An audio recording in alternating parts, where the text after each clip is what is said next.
dari kelas 12 IS 4 ingin mereview video yang berjudul Guru Besar Cokro Aminoto, Sang Raja Jawa Tanpa Mahkota. Nah, sebelum kami mereview video itu, kami ingin memperkenalkan diri.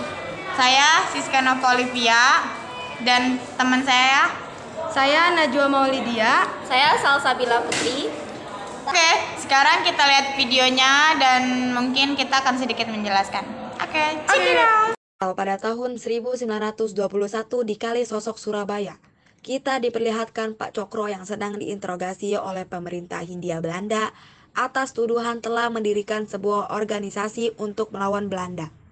Dengan penuh wibawa dan keberanian, Pak Cokro menjawab dan memperkenalkan dirinya. Umar Said Cokro Aminoto. Aku orang Jawa pertama yang menjadi anggota Volkskrant. Ketua Perkumpulan Syarikat Islam punya 2 juta anggota. Adegan flashback. Pada tahun 1895 di Ponorogo, Pak Cokro remaja sedang berada di sekolah dan tengah mengerjai seorang wanita yang mengajar di sekolah Belanda. Pada masa itu, hanya orang bangsawan dan golongan priai yang mendapat pendidikan dari sekolah Belanda. Rasa kebencian terhadap penjajah sudah nampak pada beliau saat masih remaja. Terlihat dari cara beliau menjawab pertanyaan yang diajukan oleh gurunya dengan penuh keberanian. Beliau mengatakan bahwa Belanda datang ke tanah kita untuk mencari apa yang tidak mereka punya. Jawaban itu membuat gurunya geram dan mengusir beliau dari kelasnya. Sikap perlawanan terhadap penindasan yang dilakukan penjajah sudah tertanam pada diri beliau sejak kecil. Semua itu berkat figur kakek beliau yang seorang ulama. Sang kakek selalu mendidik dan mengajarkan beliau tentang ilmu agama. Film beralih pada tahun 1904. Pak Cokro yang telah dewasa menikahi Suharsikin, seorang gadis anak bupati di Ponorogo. Kemudian Pak Cokro bekerja sebagai juru ketik di pabrik yang diolah pemerintah Hindia Belanda. Saat sedang bekerja, Pak Cokro melihat mandor Belanda memarahi pembantu yang membuatkan minum teh panas. Pak Cokro yang tidak terima dengan perlakuan orang Belanda kepada rakyat pribumi lalu menghampiri dan memarahinya. Dan sore, teh ini ditanam di tanah mereka dengan keringat mereka demi kesejahteraan negeri Tuhan. Setelah kejadian itu, Pak Cokro memutuskan mundur diri dari pekerjaannya. Di tengah derasnya hujan, Pak Cokro dimarahi oleh mertuanya setelah mengetahui sikap beliau melawan orang Belanda dan berhenti dari pekerjaannya. Karena selama ini kehidupan dan jabatan mertuanya sangat tergantung pada pemerintah Belanda. Saat suaminya mengemasi pakaian, Suharsikin berusaha menahan Pak Cokro agar tidak pergi. Namun Pak Cokro tetap bersikeras pergi karena selama ini beliau terus teringat nasihat kakeknya untuk berhijrah. Mendengar penjelasan itu, akhirnya Bu Suharsikin mengizinkannya. Setelah kepergian Pak Cokro, Bu Suharsikin sempat bersitegang dengan ayahnya yang telah mengusir Pak Cokro. Ayahnya juga menyuruh Bu Suharsikin untuk bercerai dengan Pak Cokro, tapi Bu Suharsikin menolaknya. Sementara kini, Pak Cokro sudah berada di Semarang untuk menemui temannya yang merupakan seorang kiai yang bernama Ibrahim Jamali. Kabar tentang perlawanan yang dilakukan Pak Cokro terhadap pemerintah Hindia Belanda sudah tersebar di berbagai daerah. Ibrahim mengatakan kalau saat ini rakyat Indonesia seperti semut, pekerja di bawah pemerintah Belanda, dan mereka membutuhkan seorang pemimpin untuk menentukan masa depan tanah airnya. Ibrahim menyarankan agar Pak Cokro pergi ke Surabaya untuk menemui temannya yang bisa membantu Pak Cokro dalam mencari jalan hijrahnya. Sebelum berangkat ke Surabaya, Pak Cokro pulang ke rumah untuk melepas rindu pada istrinya. Setibanya di rumah, Bu Suharsikin ternyata sudah melahirkan anak pertama mereka yang bernama Utari.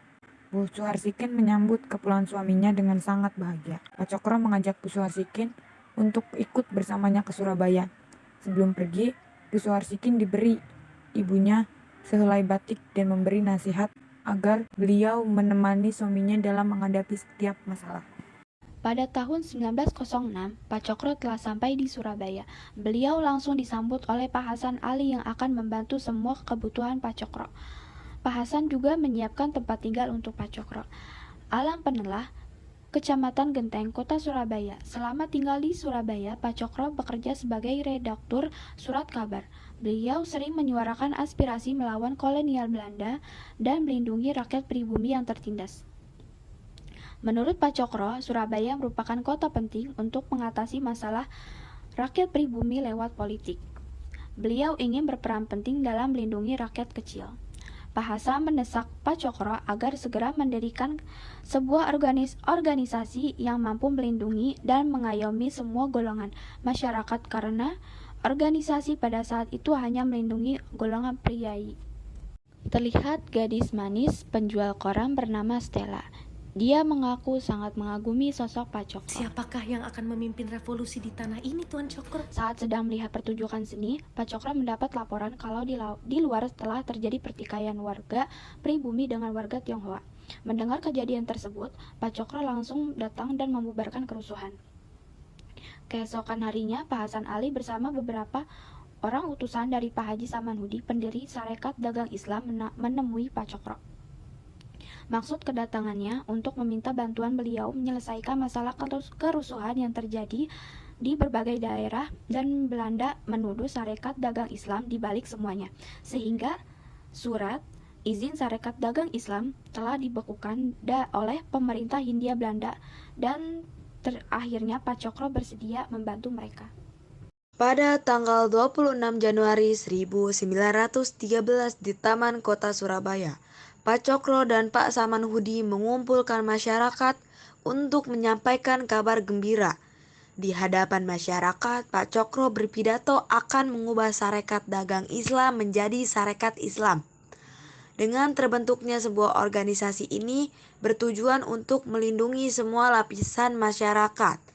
Dan beliau mengajak masyarakat untuk bersatu melawan penindasan. Tentu saja tujuan beliau disambut baik oleh semua lapisan masyarakat, khususnya masyarakat kecil. Karena sebelumnya masyarakat dipandang sebelah mata. Kini dengan adanya Sarekat Islam, mereka merasa dimanusiakan sejajar, sama rata, sama rasa. Pak Cokro mulai melakukan lebih politik, merangkul Tuan Ringkes, seorang pejabat Belanda, dan pengusaha di Surabaya. Pak Cokro mengajak Tuan Ringkes untuk membantunya mengembangkan dan memperluas Sarekat Islam ke seluruh tanah Nusantara. Sebenarnya, Tuan Ringkes khawatir dengan Pak Cokro yang akan memanfaatkannya. Dengan kecerdasan Pak Cokro, akhirnya Tuan Ringkes bersedia membantu. Sama Tuan Ringkes, Pak Cokro mengunjungi kota-kota yang sudah tergabung dengan Sarekat Islam. Setiap berkunjung, Pak Cokro selalu disambut baik oleh masyarakat. Saat di kereta, Pak Cokro menasihati para murid agar muridnya nanti menjadi orang yang berguna bagi bangsa dan negara. Mereka mampu untuk membaca harapan seiring berjalannya waktu. Sarekat Islam berkembang begitu besar yang membuat pemerintah Belanda mulai khawatir. Mereka tentu mengawasi semua pergerakan Sarekat Islam. Mengetahui Pak Cokro akan ditangkap Belanda, salah satu murid Pak Cokro yang bernama Samaun mempertanyakan sikap Pak Cokro yang tidak mau melawan Belanda. Namun, Pak Cokro mengatakan, jika beliau telah punya cara untuk mengatasi masalah ini. Samaun yang bersikap radikal menganggap Pak Cokro tidak tegas sebagai seorang pemimpin. Semenjak kejadian itu, hubungan Pak Cokro dan Samaun pun menjadi renggang. Malam itu datanglah Agus Salim, seorang pemuda dari Sumatera yang bekerja untuk pemerintah Hindia Belanda. Selama ini, Agus Salim bekerja di Arab untuk mengurus jamaah haji dari tanah air. Karena itu, Agus Salim sangat mengagumi Pak Cokro. Dia memutuskan untuk berhenti bekerja pada pemerintah. Dan pada tahun 1916, para cendekiawan serta tokoh Sarekat Islam berkumpul di rumah Pak Cokro untuk membahas Kongres Nasional Sarekat Islam yang pertama yang akan diadakan di kota Bandung. Orang pemuda yang baru saja bergabung dengan Sarekat Islam bernama Kusno, atau yang lebih kita pahami dengan nama Soekarno. Beliau hanya berdiri memperhatikan diskusi para tokoh dan cendekiawan. Serta rapat selesai, Pak Cokro memberitahu Kusno agar selalu bertanya dan berdiskusi tentang masa depan negara. Utari lalu mengantarkan Kusno menuju kamarnya. Seiring berjalannya waktu, Utari dan Kusno nampaknya mereka saling suka. Akhirnya Kongres Serikat Islam yang pertama bisa terlaksanakan di Bandung. Cokro selaku Ketua Serikat Islam memimpin kongres tersebut. Dalam pidatonya, Pak Cokro akan membahas masa depan bangsa ini yang sudah tidak sepantasnya dipimpin oleh Hindia Belanda. Air kita akan menjadi sebuah negara dengan tidak pandang bahasa, bangsa, dan agama. Pernyataan Pak Cokro itu disambut gembira oleh rakyat. Sementara pemerintah Hindia Belanda mulai menganggap Serikat Islam sebagai ancaman serius bagi pemerintah mereka. Karena perkembangan Serikat Islam yang terus meningkat dengan pesat Belanda berusaha menyebar teror dengan merusak semua atribut-atribut yang berlangsung. Serikat Islam ketika berkembang mulai besar, namun sayangnya telah terjadi perpecahan di tubuh Serikat Islam itu sendiri, dikarenakan anggota Serikat Islam terjadi banyak perselisihan paham antara pihak, terutama semuanya dan teman-temannya mempunyai gagasan dan pemikiran yang berbeda-beda dengan Pak Cokro. Perselisihan itu semakin membesar di saat Pak Cokro tidak bisa mengikuti rapat yang diadakan Serikat Islam. Pak Cokro mengutus Agus Salim untuk memimpin dan menyampaikan gagasan. Pak Cokro menyampaikan bahwa pendidikan adalah utama untuk mendirikan sebuah bangsa.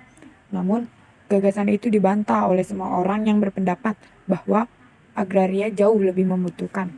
Sementara kini keadaan Suharsikin tidak baik karena beliau dinyatakan terkena penyakit tipes.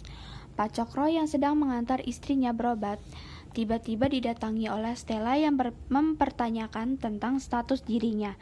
Diketahui Stella adalah seorang blasteran. Ibunya adalah orang Bali dan ayahnya adalah orang Belanda. Dan membuat hukum-hukum yang dapat melindungi orang-orang seperti itu. Aku akan terus berusaha untuk membentuk pemerintahan sendiri. Perpecahan Sarekat Islam pun semakin nyata. Ditambah lagi Semaun memanfaatkan perpecahan itu dengan mulai mengajak beberapa orang penting di tubuh Sarekat Islam untuk bergabung bersamanya. Mendirikan organisasi sendiri, mereka melakukan aksi kerusuhan dan pemberontakan di beberapa daerah dengan mengatasnamakan Sarekat Islam, sehingga banyak dari anggota Sarekat Islam ditangkap oleh Belanda lalu dijebloskan ke penjara. Pak Cokro sempat khawatir jika hijrah yang dia jalani adalah hijrah angkat senjata atau sebuah perdagangan. Sedangkan Pak Cokro dan keluarganya terus diawasi oleh pemerintah Belanda. Bu Suharsikin yang sedang sakit, kondisinya semakin memburuk akibat kurangnya perawatan medis karena rumah Pak Cokro selalu dijaga ketat oleh tentara Belanda yang mempersulitnya untuk menjalani pengobatan. Pak Cokro kini berada dalam situasi yang sangat sulit. Melihat keadaan yang terjadi, membuat Pak Cokro semakin gelisah dan puncak kesedihannya ketika beliau ditinggal istri tercinta untuk pergi selama-lamanya. Lalu menemani Pak Cokro sampai beliau menghembuskan nafas terakhir. Telah berpulangnya Suharsikin di tengah kondisi yang sudah kacau. Pemerintah Belanda terus menangkap anggota Sarekat Islam, membuat Pak Cokro semakin gelisah. Agus Salim membangkitkan semangat Pak Cokro. Beliau menyatakan akan menemani Pak Cokro dalam hijrahnya. Pada tahun 1921, pemerintah Belanda akan menangkap Pak Cokro di rumahnya. Para warga berusaha menghadang, sempat terjadi aksi dorong antara prajurit Belanda dengan warga yang tidak terima Pak Cokro akan ditangkap. Namun, Pak Cokro memilih menyerahkan dirinya karena beliau tidak ingin terjadi pertumpahan darah. Tidak ada peluru dan pengadilan yang sanggup untuk memenjarakan kebebasan dan harapan. Bahwa tidak ada penjara yang sanggup untuk menahan keadilan dan hak-hak kita.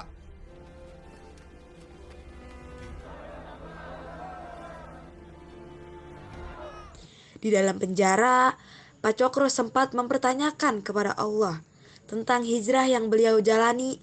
Apakah penjara menjadi tempat hijrah untuk memahami manusia dan kemerdekaannya? Dan film pun selesai. Sedikit informasi, pada Kongres Syarikat Islam di Bandung, kaum Bumiputra mengganti sebutan Hindia Belanda menjadi Indonesia. Pak Cokro dibebaskan setelah 6 bulan di penjara karena tidak terbukti bersalah. putri Pak Cokro yang bernama Utari, menikah dengan Soekarno beberapa bulan setelah ibunya wafat. Pak Cokro di Yogyakarta pada tahun 1934. Pada 17 Agustus 1945, Bung Karno memproklamirkan kemerdekaan Indonesia dan menjadi presiden pertama. Sementara Agus Salim menjadi Menteri Luar Negeri pertama setelah kemerdekaan. Oke guys, itulah sedikit review film Cokro Aminoto dari kami. Kurang lebihnya mohon maaf. Wassalamualaikum warahmatullahi wabarakatuh.